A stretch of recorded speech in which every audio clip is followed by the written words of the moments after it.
great movie. I mean, like it was horrifying, thrilling. Like it had me on the edge of my seat. And my first question is for you, Osgood, because from the first frame, I suspected that you're a student of Dario Argento. This felt like this was.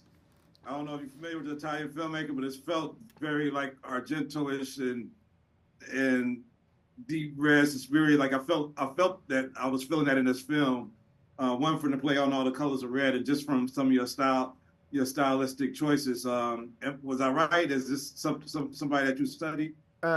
You're actually wrong. Funny enough to say, Argento. Like I think Argento's fine. Like and obviously has made some significant impact. He's not someone who like when it comes to the Italians. I'm much more an Antonioni guy. So like this movie for me more than anything is more of a kind of a red desert thing. The use of red at the top um, is Clockwork Orange. It's also My Own Private Idaho. So like I'm what for me when I go into making a picture like this and I'm start collaborating with other people who are making the image, it's super unlikely that I'm going to point to a lot of other horror movies. It just for me that doesn't translate so well. So instead, I'll say let's look at My Own Private Idaho because there's some color texture in there. There's some sort of abject reality in that I think is interesting. Let's sort of peck around Gus Van Sant a little bit as opposed to going for any horror master. To me, there's a much more interesting kind of oblique approach to take.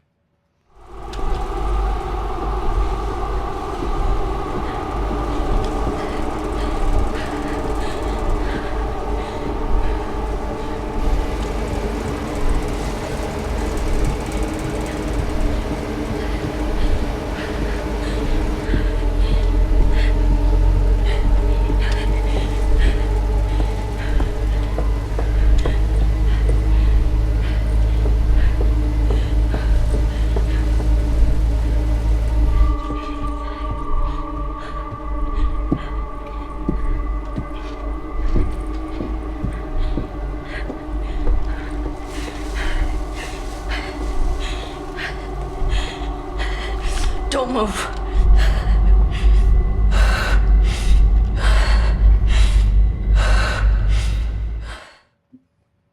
Micah, I mean, it's been 15 years since you've been on screen, and I'm wondering, from doing TV series to doing like all these great pictures, like how does it feel to like have this great work with great actors, great director, and as this point in your career for this like 15-year kind of like marker, like how does this feel for you? Oh man, I mean, I feel so incredibly grateful, and I feel so lucky. This industry is crazy, and there's no algorithm, there's no certainty of anything in it, and so just feeling, feeling just very lucky, and to be a part of a film like this that just seems like it's connecting with so many people. It's all you can really ask for.